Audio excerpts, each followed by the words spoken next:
and welcome to this session of GETDigital. My name is David Scanlon. I am a director of a company called Resolve Partners. We are a boutique strategic advisory and innovation consultancy based in Dublin, and I'm absolutely delighted as a graduate of DCU myself to be your MC for this Ask Me Anything session. So we're into day 4 of the GETDigital conference, and there's been fantastic speakers, fantastic panel discussions, and really great energy from the participants as we have been working through the week. I suppose that the purpose and the focus of the GETDigital conference has been thinking about digital technologies and the way that they are transforming the way that we live, the way that we work, the way that we conduct and manage our social lives as well. And I think we're all very conscious over the last 13 months as to how the COVID pandemic and the disruption to all of our lives has had upon the use of digital technologies, which have really just transformed our lives in unimaginable ways. So I guess that's been the focus of the conference, is thinking about those opportunities from the perspective of young professionals, from businesses and from entrepreneurs, as to how they can take advantage of these opportunities. So as I said today, for the session this afternoon, it is an Ask Me Anything, an AMA, and the topic is going to be e-commerce. So I'm joined by a panel of experts, all with a huge depth of experience and skills around the e-commerce, who are going to be answering questions that you, the audience, have already submitted to us, and which you can continue to submit throughout the AMA. So joining us this afternoon, I have Thomas Glacken, who is the CEO and founder at linenbundle.com. We have Vinny O'Brien, who is an e-commerce consultant at Vinny & Co. And last but not least, we have Peter Langen, and Peter's a private label Amazon FBA Fulfilled by Amazon business owner. So as I said, we would love to receive your questions, as this is an Ask Me Anything. It's a perfect opportunity to inquire about anything you'd like to know about e-commerce. So do please submit them through the Q&A function, which is part of this Zoom webinar. So the chat function is disabled for the course of the session. So just pop it into the Q&A, and the team here will be filtering the questions and feeding them through to myself. So look forward to that. So that housekeeping aside, I'll introduce the guys. So as I said, Thomas, Vinny, and Peter all have a huge degree of experience and expertise in the e-commerce space. Thomas is the CEO and founder of Linen Bundle. He also has another operation called Esca Mattress, and in the past was working for a well-known digital consultancy, Simply Zesty, and prior to that was working in chain reaction cycles. Vinny O'Brien runs the e-commerce consultancy Vinny & Co. He's an e-commerce advisor with L Marks, Enterprise Ireland, and he's been involved with such brands as Arnott's, Mixed Garage, and premium golf brands.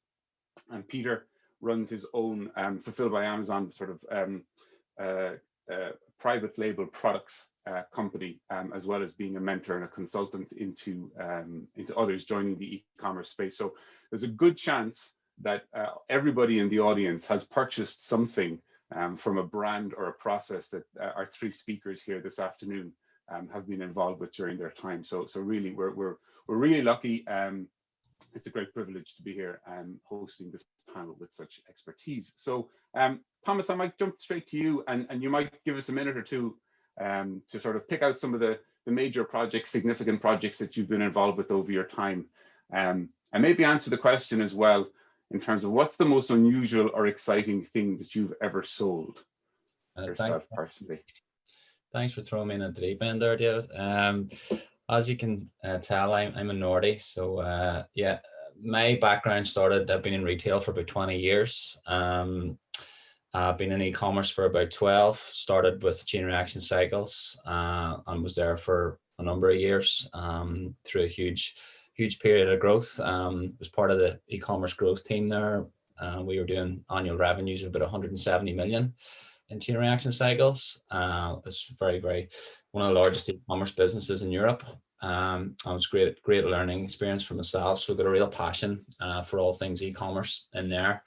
Moved on then, worked for a company called B2b in the north. They're a huge bed linen manufacturer, and created a direct consumer channel for those guys. Had a lot of success there, seeing that it was a great vertical, and then sort of came out on our own, started Iska Mattresses, as you alluded to earlier.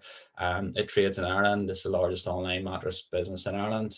And subsequently, we started linenbundle.com 2.5 years ago now.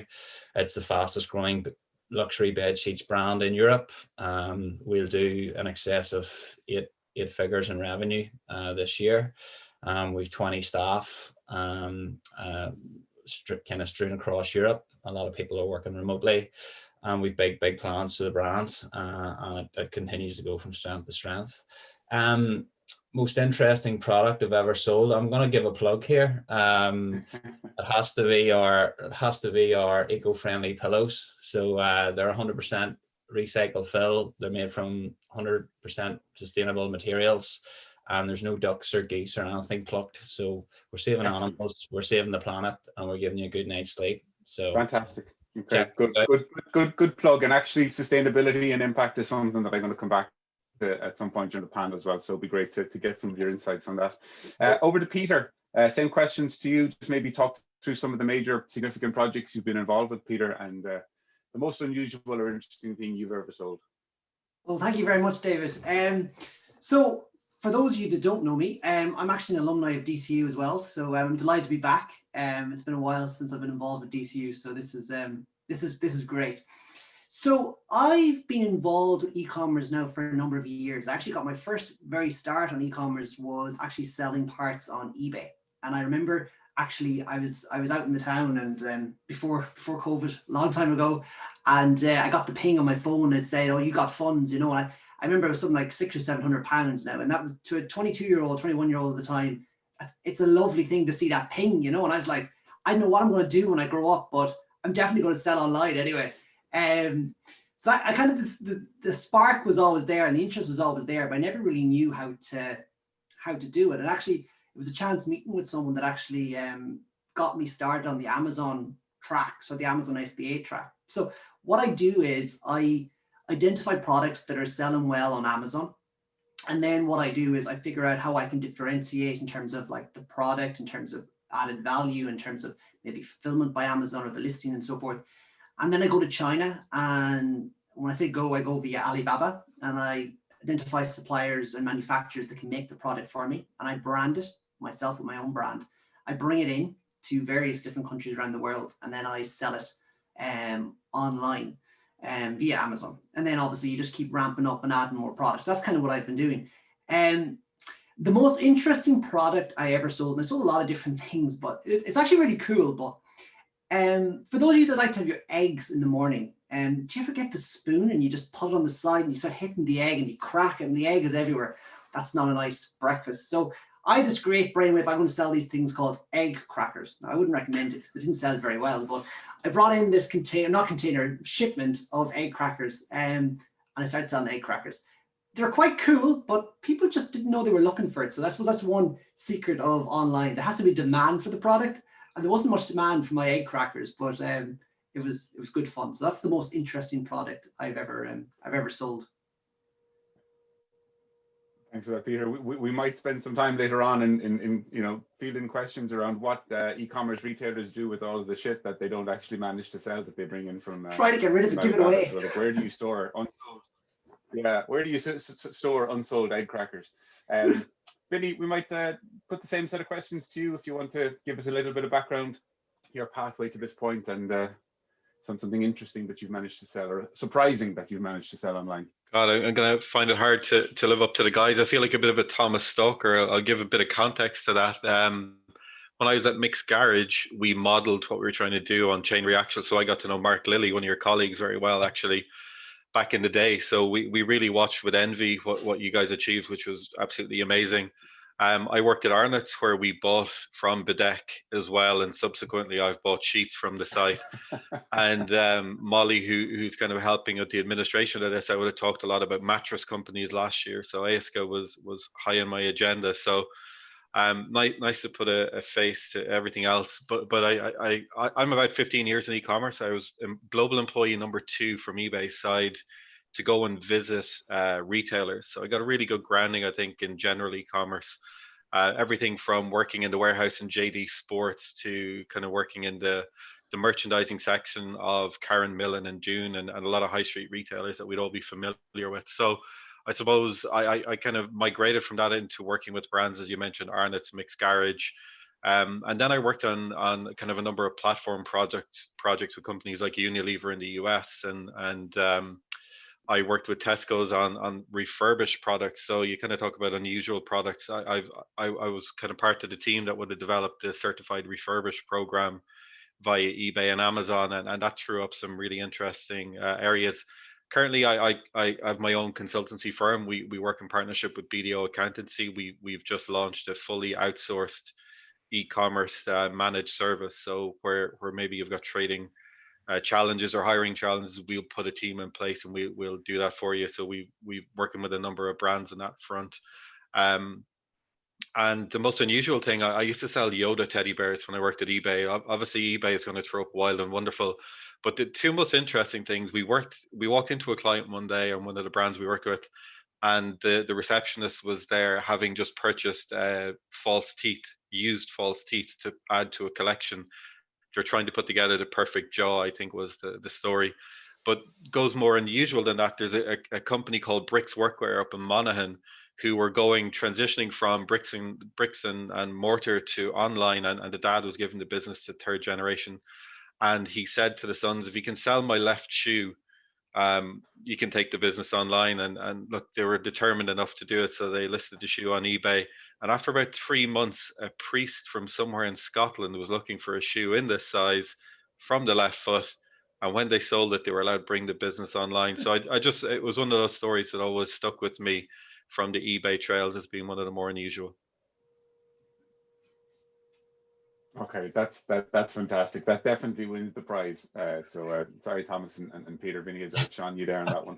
Listen, guys, thanks very much. I think that sets us up really well for the discussion ahead. So we've probably got about 40 minutes now to take some of the questions from the audience, but also to go through some of the questions that had previously been submitted. So, like I said at the top, at the intro, obviously, COVID has shifted everything for retailers and people who weren't thinking about digital or didn't think that things could be done with digital are suddenly faced with a very different trading environment. So I guess probably the people who are struggling most at the moment with this idea are people who have previously been in business with an offline selling strategy and who are faced with the reality that that's just not enough anymore. So maybe we could talk about the considerations about adding e-commerce to an existing offline commerce strategy. And I might get each of you in turn just to kind of give us one consideration around adding e-commerce to an existing strategy. So Thomas, we might start with you and take that one. Yeah, this is something I faced at my time in BDAC. So they were traditionally a B2b business, and they had their own retail stores as well. I think a big consideration for us at BDAC at the time, and I think if it's a B2B business that they don't really consider is, particularly with e-commerce, you need to be very aggressive, and you need to explore every single marketing channel that you possibly can in order to get traction and make sales. And what we come up against with BDAC was, because they had a huge trade business, and they were always very conscious of biting the hand that fed them. So what really happened was we couldn't be as aggressive as we wanted to be online, because they were always conscious of cannibalizing their trade business, and that's something that I found was extremely frustrating. So if it's a B2B business that wants to go online and start trading, I think they need to understand what their strategy is and what their approach is going to be, because ultimately they're going to start cutting out their trade customers to get direct to the consumer. And is that something that they want to do, and is that something that they're comfortable with? And maybe just a follow-up question on that, like what are some of the strategies that a B2B business can explore with their trade partners in terms of not cannibalizing and keeping them on side, and any examples of ways that they can find new value together? What we did do then, we began to essentially drop ship and provide the fulfillment function for our B2B customers, because we were the central hub for the product. We stored and warehoused all the product. So instead of sending the product to their fulfillment centers, to their warehouses, we said, look, we're going to build a direct consumer channel here. But what we will do is we'll enable you to essentially drop ship and fulfill all your orders for all your e-commerce sales from our facility. And that worked extremely well, because it meant that the trade customers didn't have to hold the inventory, they didn't have to ship it, they didn't have to manage it, and we did all of that on their behalf. Yeah, that's good. Okay, great. Thank you, Thomas. Vinny, same question to you, I suppose, then, in terms of that, coming into the world of e-commerce for the first time. Yeah, I suppose I see a lot of it right now. The word that you mentioned earlier, David, strategy is kind of key to this. So there has to be careful consideration to how it fits into the overall business strategy. I don't think it's going to work just as an add-on, and I think that's some of the challenge that people face this year.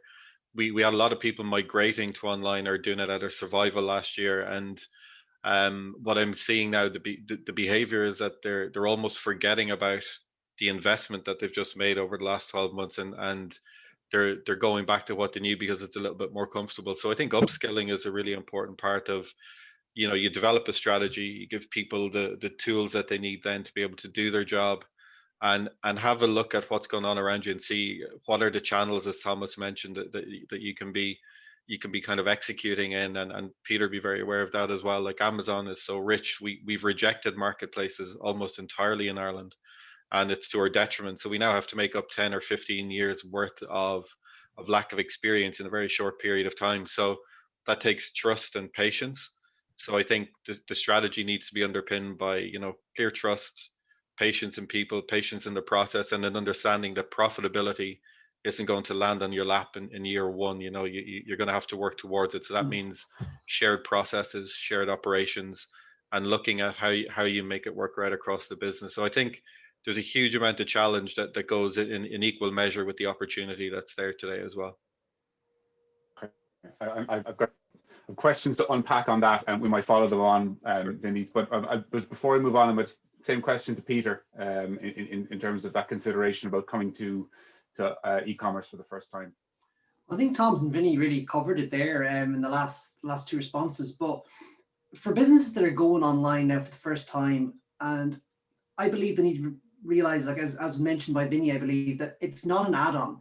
Like, you can't just throw up a website and expect sales to come in overnight, like, and there's going to be piles of sales and that's it. It's just not going to happen like that. You need to work at it. Also, when you start doing work, you start creating content, you start creating like good listings, good imagery, good copy. Again, it takes time for those sales, for things to compound, for your business to grow, for you to build your email list, to do all this. And I think some people don't have the patience for it, or don't realize that, hold on a minute, this is commerce now. Like, e-commerce is becoming commerce. I would really take the E is nearly disappearing, as it is becoming commerce, because more and more businesses migrating online, and businesses that aren't prepared to put in the work, stay along and fight along with it to continue the investment and continue the growth, I can imagine they'll struggle to survive. So businesses need to go in there, and they need to just concentrate on learning the skills they need to survive in the next 5-10 years, because it's not going to go away. I remember one time I was actually getting my hair cut, and you'd be chatting to the barber, and he said to me, he was just giving out about e-commerce. He said, e-commerce is the town ruined, look at it. And I just said to him, well, I wouldn't be here if it wasn't for e-commerce. Me living in the west of Ireland. So I think that attitude is there with a lot of businesses as well. I think COVID probably encouraged some of them to go online, but they need to go online 100%. And that's what I believe. That's my opinion on it. So it throws up some interesting stuff, and one of the points Vinny made there is about sort of, investing in yourself, and investing in the skills, and investing in the processes to allow you to thrive. And I do feel that there's a good degree of fear amongst business owners about what the digital transition is going to mean for them, because you're sold the idea of e-commerce being almost an infinite playground for selling things. This is like, well, you can earn money while you sleep 24/7, and you're selling to the whole world. I think for some people that's probably quite off-putting. So maybe the question is like, for someone who has an established business, they have their products or their services, they have an established client base. What should they be looking at to keep, and what should they be looking at to take away? What are the behaviors and the processes that have been working for them offline that will still make sense for them online? Because there's possibly that tendency, as I said, to say throw the baby out with the bathwater. It's entirely different to do something online, and you're basically starting from scratch. But I don't think that's the case. So Thomas, maybe what are the behaviors that business owners should be bringing with them? Well, let's get it straight. If you're selling online and you're selling offline, it's all retail, right? So there's core competencies.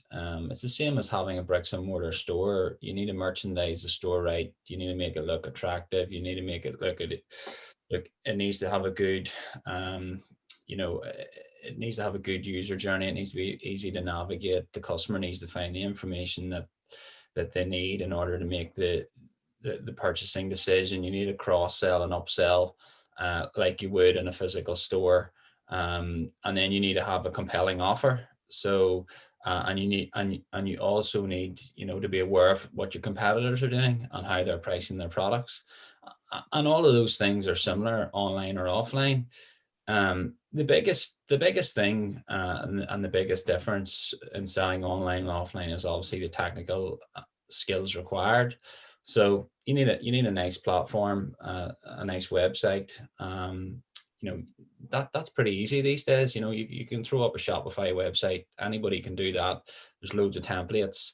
The biggest thing is knowing how to drive traffic and convert that traffic, and understanding all the other marketing channels that you need to become adept at in order to optimize the traffic, to ensure there's a good quality traffic on the site. And then once they get there, you need to convince them to buy. And if they don't buy in the first purchase, get them back through email or remarketing or whatever. So, all the other functions within a traditional business can help set up the online business. And then you need to plug in the technical and marketing skills required for e-commerce in order to trade competitively. Yeah. Peter, I could see you nodding along to a good deal of that there. From your perspective, what are the pieces of doing business well online or offline, that translate well into the online world? Well, I don't know if they translate well, but they can translate. So you could have an amazing store here in any high street, any main street in any town in Ireland or around the world, and where the store owner knows the customers, they know their needs, they know how to interact with them, they make them feel at home. And then they need to figure out a way to translate that online. So again, as Thomas says, it comes down to really a website or a visually appealing site that actually really it fits with the brand.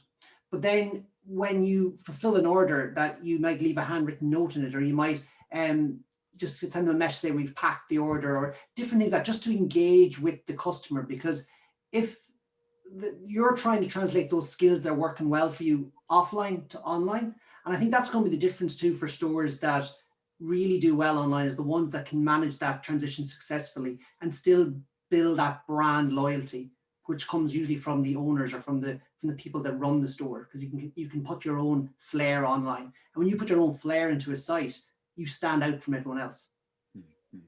Vinny, I might just flip that question slightly and bring it back to you and talk about the assumptions that business owners might have about what does continue to work well about their existing offline business, that if they bring it online, it's going to be fatal if they continue acting in a certain way.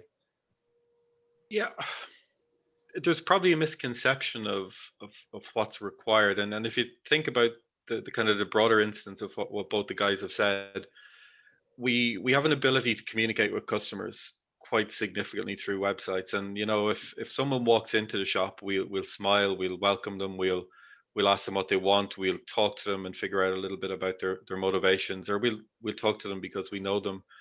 And we forget to translate some of that when we bring people online. Amazon and eBay, like when I was at eBay, the factors that you were more inclined to get kicked off the platform on were the service metrics. So you have to adopt the same policy and the same kind of rigor to those services. And what I find doesn't translate is you'll have a policy for something in the shop or your bricks and mortar store, and you forget to write that policy online. So simple things like providing a refund to someone. You'll do something at the drop of a hat in store, but given the option online, you'll do anything not to give someone a refund. But you can preempt all of that and kind of avoid customer frustration by determining what are our policies for these things, and really when someone's got a complaint, what is it that they're trying to tell us. So I think that's all measurable. We have trust pilot ratings. I was talking to someone yesterday in the service industry, and we've had TripAdvisor around for years, guiding us when we go abroad. On holidays, we look to the TripAdvisor for the symbol in the window in that little island off Italy because we don't speak any Italian.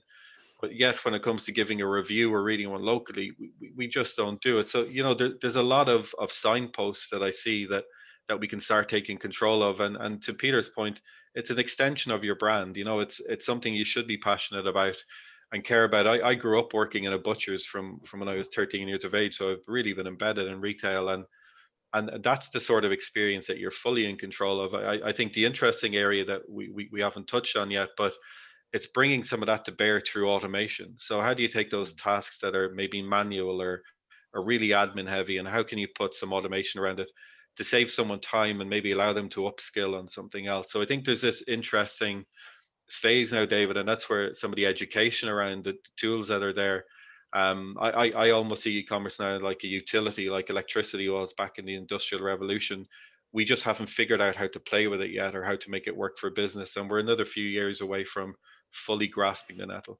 Okay, so that's a nice segue into maybe just diving into some of the questions that the audience had submitted previously to this and talk about some of those tools. So I'm not going to get each of you guys to answer each of these in turn because some of them are quite specific. So I might just throw it out there and see who wants to jump in. But there was one specific question in there, and it nicely straddles the kind of the topic we've been on for the last couple of minutes, because it's somebody who's operating both online and offline and saying, inventory, how do I do this well? Sort of like, I can manage offline inventory really well, I can manage online inventory really well, but how do I make these systems talk together nicely? And are there tools that can help with that? So maybe whoever wants to jump in on that one can take it. Yeah, I'm just a pure play retailer. So like for me, offline, I don't really think about offline at all anymore, because and I don't have that consideration. But what I do know about managing online and offline inventory simultaneously is, if they're running Shopify, Shopify will do that for you, because Shopify has their point of sale system. So if you swap out what you're currently using with Shopify's point of sale, you can manage all your offline inventory in store, and then all your online inventory as well, using Shopify as your one system. That's as much as I know, because I don't have any bricks and mortar stores, but I think obviously Shopify are pushing that hugely because they've brought on so many traditional brick and mortar retailers, and they want them to use that system. But I'd say Shopify have developed it works pretty well. It's becoming more and more common, I suppose. If you look at that broader technical ecosystem, there's companies like Deer Inventory that have kind of developed out of it. And what I'm finding is a lot of the kind of logistics companies are now developing solutions to allow kind of multi-touch point inventory. And all you really have to do is kind of look up. There's companies like ShipBob and ShipStation and all these others who are giving you the ability to have a single source of inventory and just point it to the different shops that you want. And what they've done really well is they don't care whether you're online or offline. They just want to know where you want to point the inventory. And the good thing about it is, if you consider that you might be, I live in Tralee down in Kerry. I could be selling here to my local audience, but then I could have a separate price book to sell to people in Europe, and I can have a completely different pricing structure. So by separating out the inventory, you can start trying to figure out for yourself, well, maybe commercially I can get more margin by moving into other territories, and it will offset some of the cost that I overcome.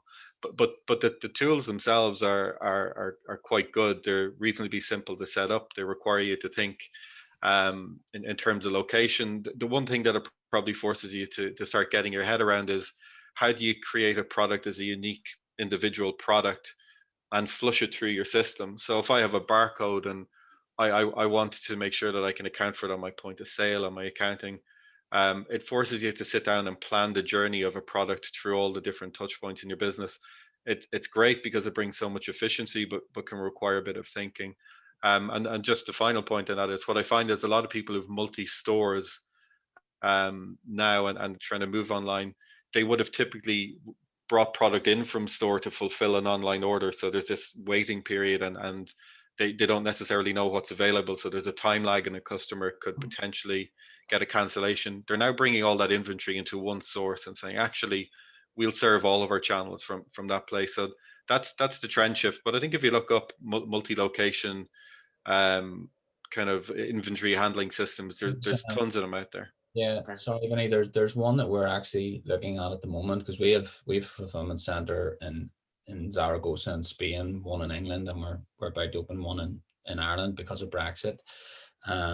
Finale Inventory is a platform we're looking at, and it sort of does all the stuff you touched on there, Vinny. It's all the multi-channel inventory management, and multi-warehousing and everything all in one center location. So it's just a cloud-based system, and it's not very expensive. So that's another option. Okay, great. Thanks for that, Vinny and Thomas. I might just sort of continue that trend into the automation space, since we started talking about tools. And look, there's been the promise, the sort of the shining city on the hill has been the promise of e-commerce. Automate everything. You barely have to think anymore about the process of getting products to your loyal customers who just want to just throw money at you. How should somebody evaluate tools? What tools to bring into their processes? And I suppose maybe just on a personal level for each of you, are there things that you will never automate within that process for your business or for your segment? Might start with Peter. Mr. The last one. Well, I'm just you look like you're thinking deep there. I can pass it on to somebody else. Indeed. Well, just talking about automation and how I do my automation, and you're talking about in terms of automating products, is it fulfillment of products? It's from everything. I mean, like I know I've in your case, I've seen an automated tool to help you pick the products in Alibaba based on without even having to think about it. They'll tell you what to buy to put in your store. So it can be anything. You just touched on that. I actually would do all that. That's all manual for me. So identifying products and all that. There's tools out there, but I prefer to do all that manually. So I would never automate that. I think there's something a computer cannot identify. Sometimes will a product sell or not, where someone can. You're like a sixth sense, but you have a lot of metrics to go into it. But in terms of my business and fulfilling products, I think you want to get things automated as much as possible, because ultimately, if you have 5 sales a day, you could do a lot of things manually. If you have 10, it's starting to get a bit more dodgy. You have 15, you have 20, and you can get there very, very, very quick. Like in a day you could.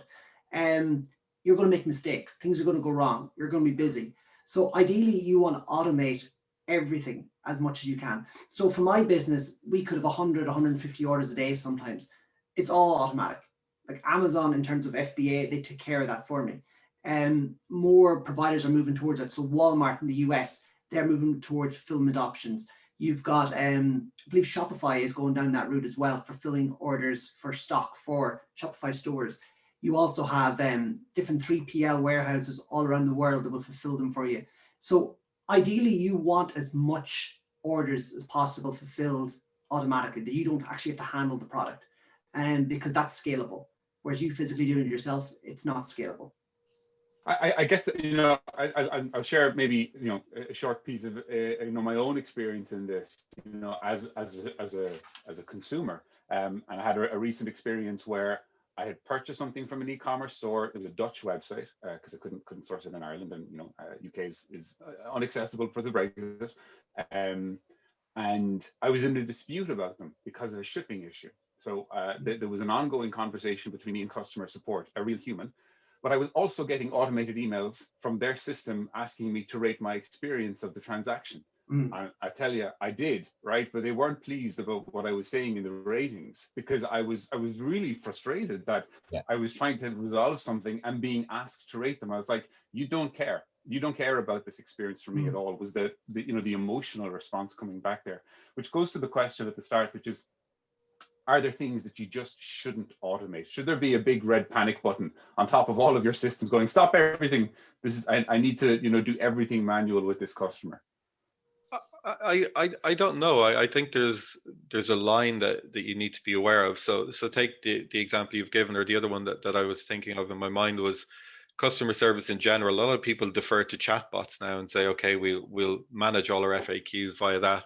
There's a point at which a chatbot doesn't facilitate a discussion that needs to happen, similar to what you've described, and it's setting up an automation rule to kick that out to a human. So I think where automation is good is at handling repeat exposure type scenarios. But what you've described is actually kind of freakish. So if I was that Dutch company and you were, let's say, 10 days post purchase, and we'd sent you a review email, I think that's reasonable. If it's a consumable product that you would be telling me a little bit of, I might be asking you for a review. I think that's reasonable, without anticipating that you might have had a dispute that needs solving. Now, I go back to my earlier point. You create a set of policies that allows someone on the end of the phone to be able to make a decision kind of quickly, so that you as the consumer on the other end aren't left kind of falling foul of kind of policy and procedure.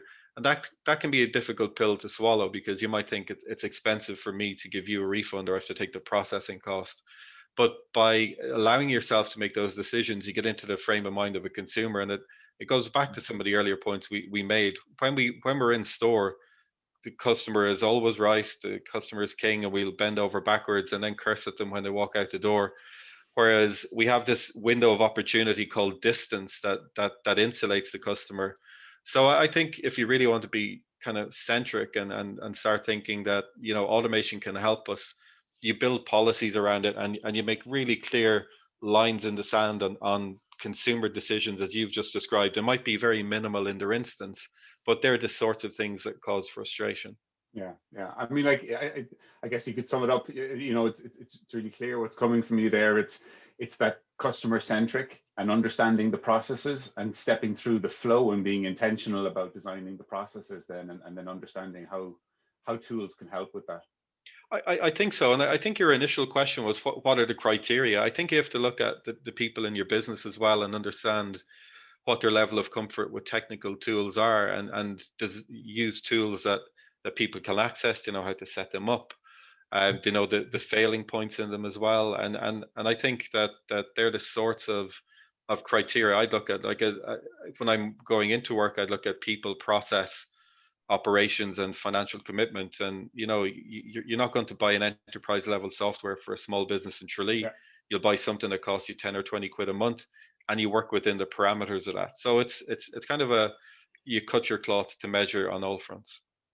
Thomas, do you have anything to add on that? I just think that to add to that as well, Vinny, very, very good points, but you have to flip that and say, are our customers going to be comfortable with using that level of automation? So, for example, our demographic on Linen Bundle, majority of customers are 45 plus, and women. And they generally, if they have an issue, they want to communicate directly with the CS agent on email, or by and large on the telephone. So we've automated the FAQs and all the CS stuff to a certain extent, but we want to talk to our customers as well, because that's what they want. They want to talk to us. So we don't want to automate it so that we don't feel like a company that has real people behind it, and that they feel comfortable that they can talk to anybody at any moment in time. Yeah. Go ahead. Well, I think the resolution is what's automated there. If your agents then are empowered to make decisions, and it's process a refund, get a replacement, it's that the sequence that happens after that is automated, and I, as a consumer, I get the relief of getting my problem solved, but also I see the resolution happening without me having to take a second action. And I think it's combining those things. But again, it goes back to what we said earlier. It's the strategic alignment of what the business is doing operationally, and what you want the online side of the business to do. So I think the point you make is great. I think that's another, just to go off, that's another consideration. I don't think enough, if you're coming from bricks and mortar on the e-commerce, the operational consideration of running an e-commerce business is enormous. So it'll be a whole different infrastructure that's required in order to run that. So you have to understand that side of it for e-commerce, because the expectation is different from the end user, because Amazon has set that expectation, and people want their products within a certain amount of time, and they expect a certain level of customer service. I suspect the answer to this might be sort of like, how long is a piece of string? But if you were somebody brand new, young professional, somebody who's starting off in retail and thinking about setting up a store, sort of Peter's journey, I suppose, from maybe a couple of years ago, like, what should you be budgeting in terms of time and effort around customer support? What is it likely to cost you to maintain your customer base? Are there good averages that can guide you, or do you just kind of have to get out there and assume almost everything is going to go wrong, and I'll have to handhold every single customer for the first couple of months until I can learn? Well, sorry. Go on ahead, Peter. Yeah. I'd nearly be concentrating first on getting customers, because as a new seller, if you're starting out on a new Shopify store or any sort of e-commerce store, by the likes of Amazon, who could fulfill the customer support for you on the fulfillment, I'd be concentrating on getting customers purchasing your products. Then I would start thinking about support.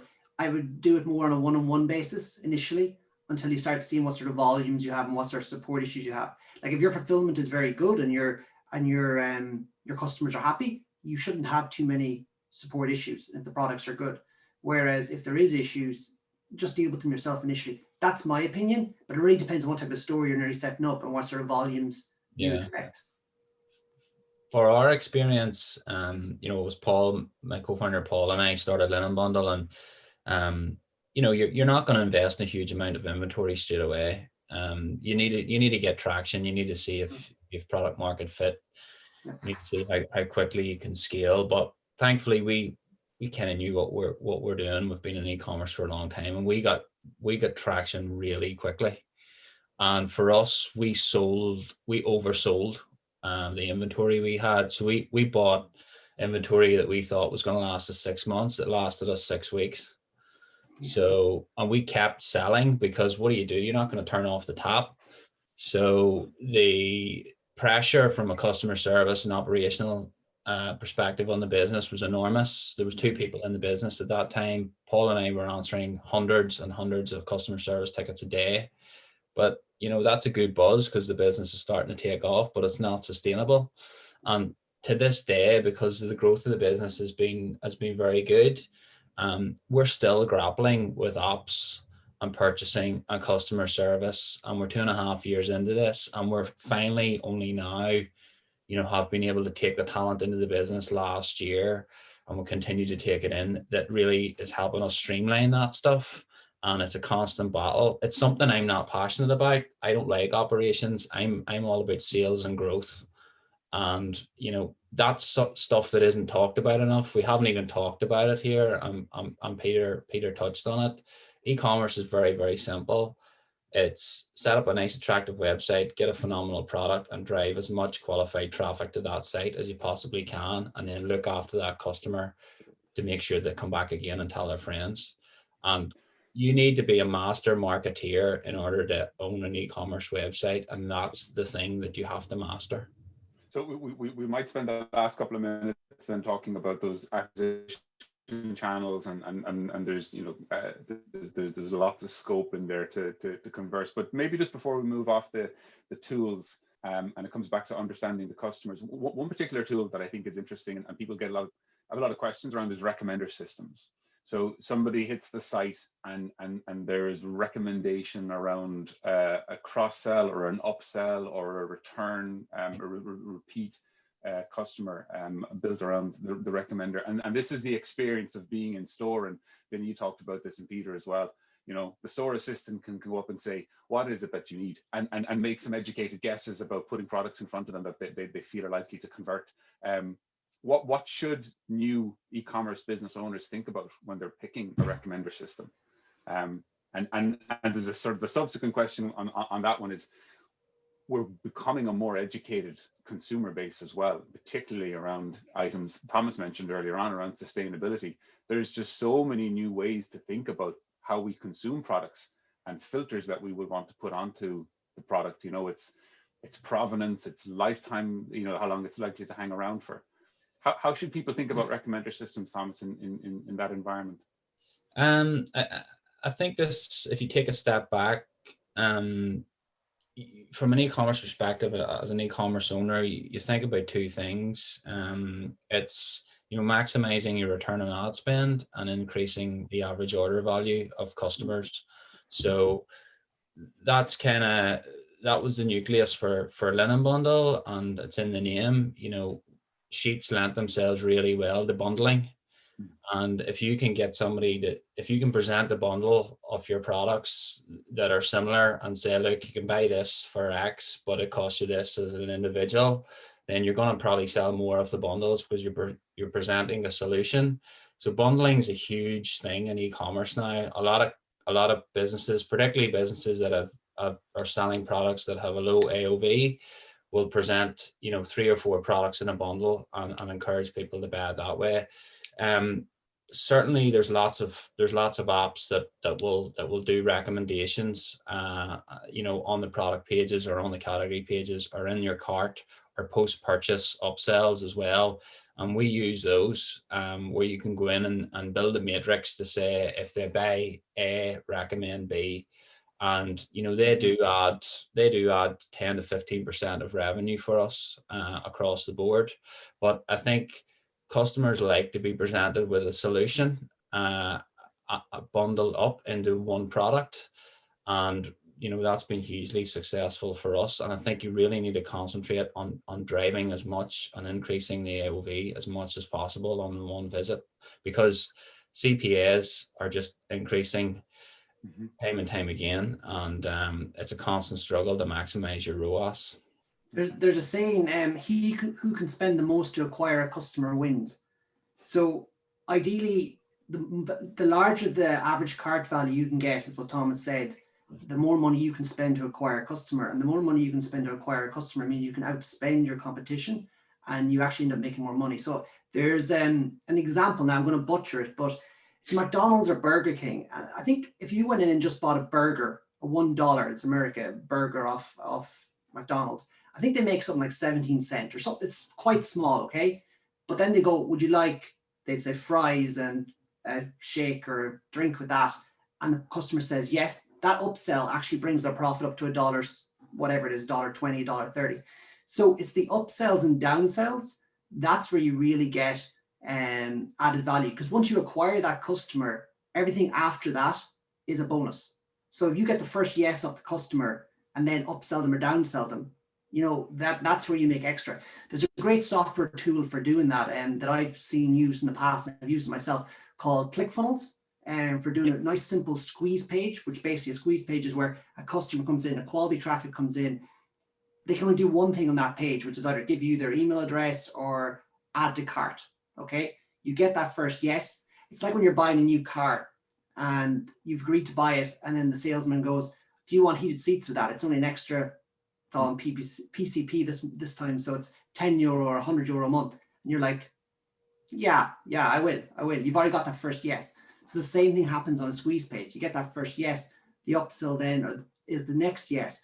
Or then maybe they don't want that, give them a downsell. Okay, you don't want that for $100, maybe take this for $49. That's kind of how you get that added value out of the existing customer. And then what happens is you get that customer onto your email list, and you continue email them and keep them warm, keep them in knowledge of what's going on in your business, let them know about new products, new offers, and you don't have to pay for that customer ever again. They're someone that's on your list, you know? So that's kind of the key. So in terms of paid advertising, I seen a question that came in and I was like, should I keep paying for paid advertising?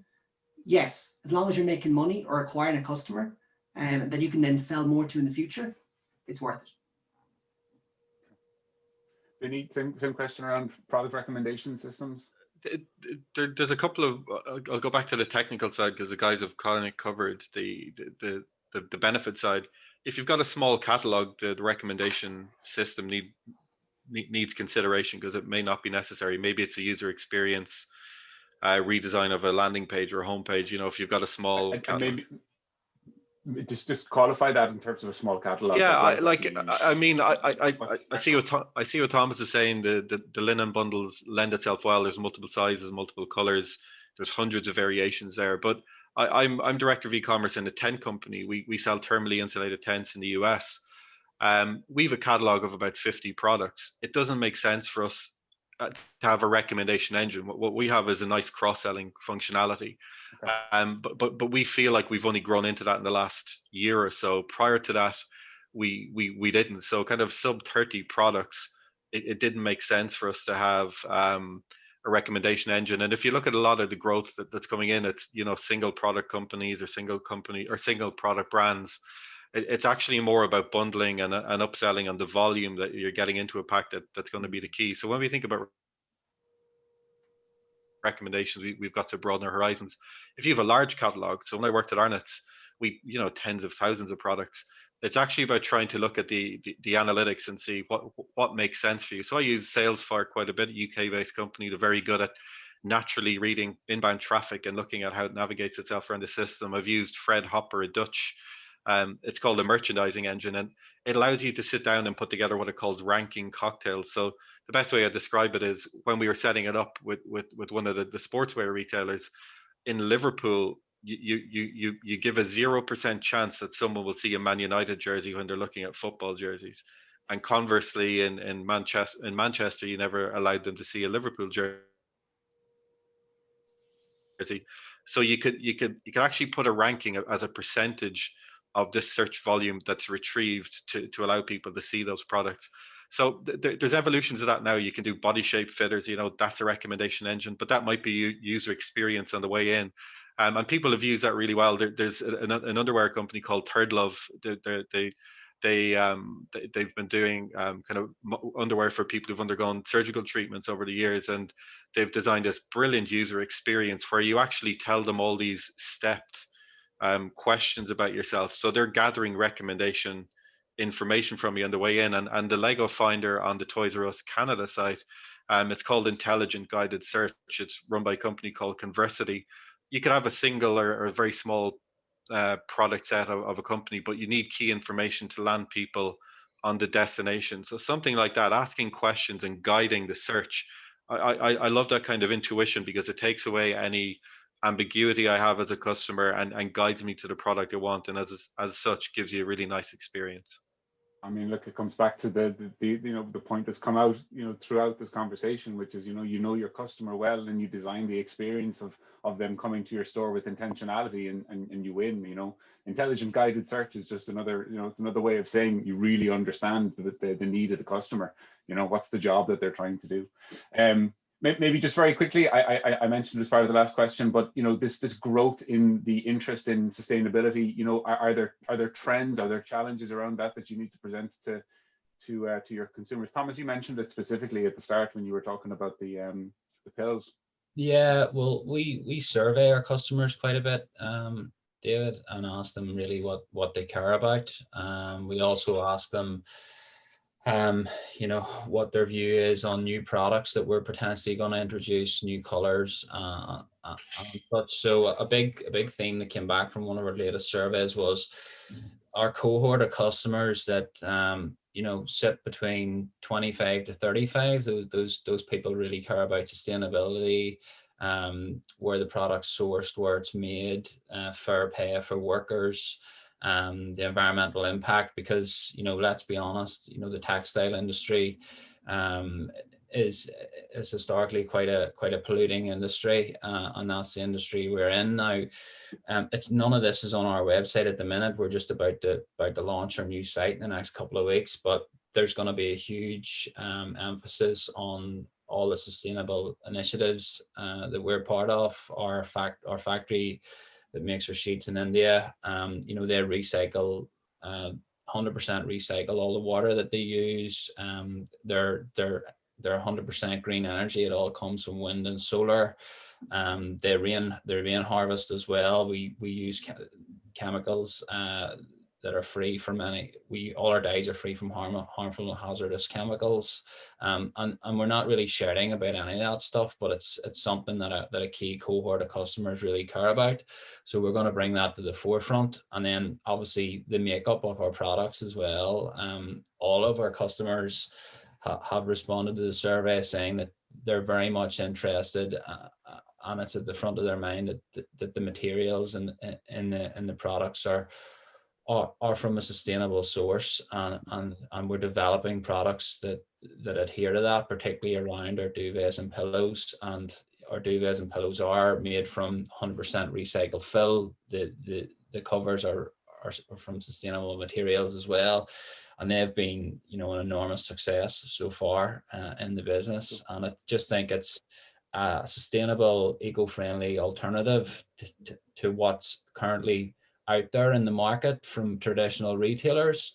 And it's just shown that if you can present the advertising and the marketing and the creative and tell the story and educate customers properly, and we invest a lot of time and effort working with influencers on Facebook and Instagram to do creative and present that on Facebook and Instagram, and then have a good web experience to follow up on that, then you can launch a successful product that your customers want.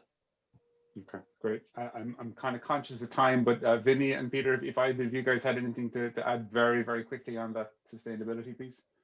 I think, just really briefly, I think it's a very dangerous word. It's my most uncomfortable word in marketing right now, because Thomas was able to clearly articulate what sustainable meant to them. And I've worked with clients who say we're sustainable and they can't articulate what that means. And I think you have to be able to get down to brass tacks. So to stand over something like a message like that, it has to have substance. That comes back to understanding your own brand values and what customers connect with. And consumers increasingly do want to see some sort of connection, and that you stand for something. It doesn't mean you have to be all things to all people, but understand your own value set relative to your customers. And my final point in all that is customer surveys are absolutely priceless. Like Thomas has given a mini masterclass here in how to outward market to consumers, and all the sensibilities that he's talked about. If people are listening here and writing this down, just go back and start putting these things into place. I think, a really, really good set of practical guidelines for anyone looking to get into it. Super, thanks so much. So I've been so engrossed in the conversation with you guys, I realized that I didn't look at any of the new questions that were coming in on the Q&A, and Molly is going to probably hang me now because I've done a poor job of being the MC. But there's one of the questions that I want to pull out, and maybe we can get a one-word answer from each of you guys, and it's: what skills and competencies do you think are most important for e-commerce graduates to have? And maybe if you could put yourself back into it, and you're a recent graduate starting in 2021, in the space, what's the skill or competency that you think is most important? Peter? Be a storyteller. You have to be fit to tell the story. Storyteller. Awesome, good one. Thomas? Tenacity. You need to be relentless. Super. Vinny? Yeah, I was going to say something similar. Persistent is probably the thing. What works today doesn't work tomorrow. Okay, that's a good. I like that. All is learning. Okay, so I think we are almost just out of time.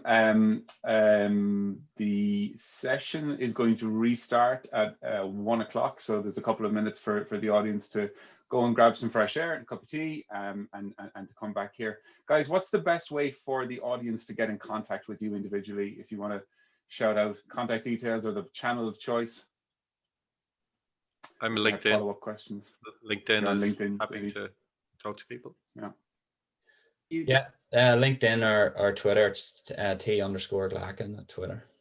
Awesome, good stuff. Peter? PeterLangan.social. PeterLangan.social. That web address, that'll get me. Awesome. That's the one we'll go to. Okay, well, that's about it in terms of what we've got time for, guys. So I'd like to thank Vinny O'Brien, Peter Langan, and Thomas Glacken for being a super panel today talking about e-commerce. Hope you all enjoyed it, and thanks very much for participating. Thanks, guys. Thanks, guys. Take care. Take care. Bye-bye.